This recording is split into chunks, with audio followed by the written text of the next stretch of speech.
चलिए बढ़ते हैं अगली खबर की ओर। देचू के आसरलाई गांव में दो बारातियों ने लग्जरी गाड़ी को आग लगा दी। दोनों बाराती शराब के नशे में धुत थे और जबरन दुल्हन के घर में घुसने की कोशिश कर रहे थे। दुल्हन के लोगों ने नशे में होने के कारण इन्हें घर में जाने से रोका तो ये आग बबूला हो गए और कार पर पेट्रोल छिड़क कर आग लगा दी।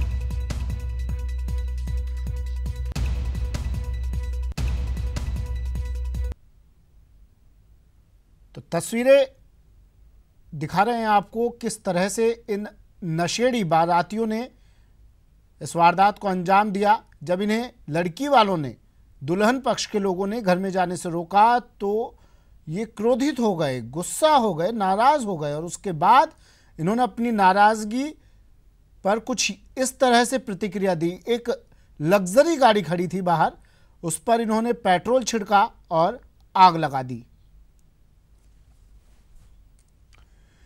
सैपो में बाइक सवार दंपत्ति को एक गाड़ी ने टक्कर मार दी। बाइक सवार महिला की मौके पर ही मौत हो गई। हादसे में इसका पति घायल हो गया।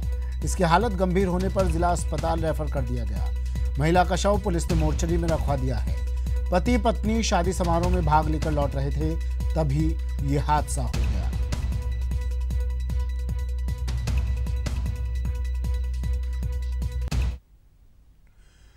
चलिए और अब आपको आनंदपाल एनकाउंटर मामले में अपडेट दे देते हैं। आज अंतिम संस्कार आनंदपाल का होना था, लेकिन अभी संशय बना हुआ है। 10 दिन हो चुके हैं एनकाउंटर को, लेकिन अंतिम संस्कार को लेकर अभी भी गतिरोध बरकरार है। आनंदपाल परिवार के वकील साम्राट पहुंच चुके। आज मनजीत सिंह और रुपेंद्र पाल की पैरोल याचिका भी लगाई जाएगी। आज सुबह से ही पुलिस ने गाँव की घेराबंदी की हुई है।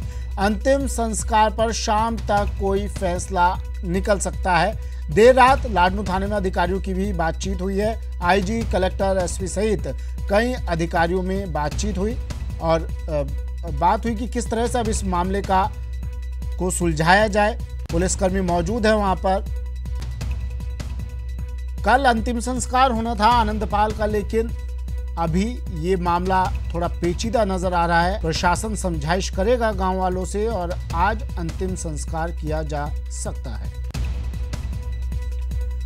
हनीफ मेरे सहयोगी फोन लाइन पर जुड़ गए हैं, ज्यादा जानकारी लेते हैं। हनीफ, अंतिम संस्कार को लेकर काफी पेचीदगियां हो रही है, क्या वजह है, क्या कहना है अब गांव वालों का? क्यों नहीं आनंदपाल के शव का अंतिम संस्कार कर रहे हैं लोग?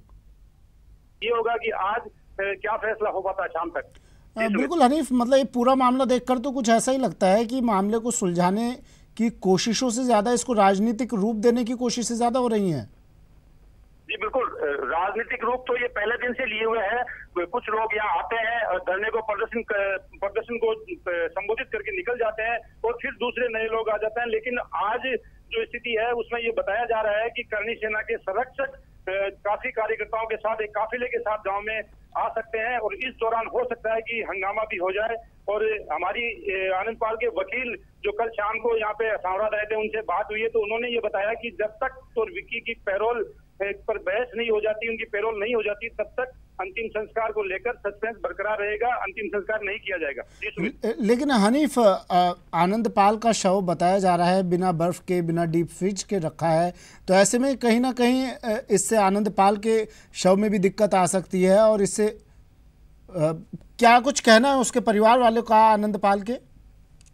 जी बिल्कुल, शव को लेकर जो संक्रमण की बातें हैं वो साफ तौर पर कही जा सकती है कि संक्रमण फैल सकता है, क्योंकि शव को 10 दिन हो चुके हैं। कल जो पूरा दिन निकला है वो सिर्फ शव को सुरक्षित करने के लिए निकला था।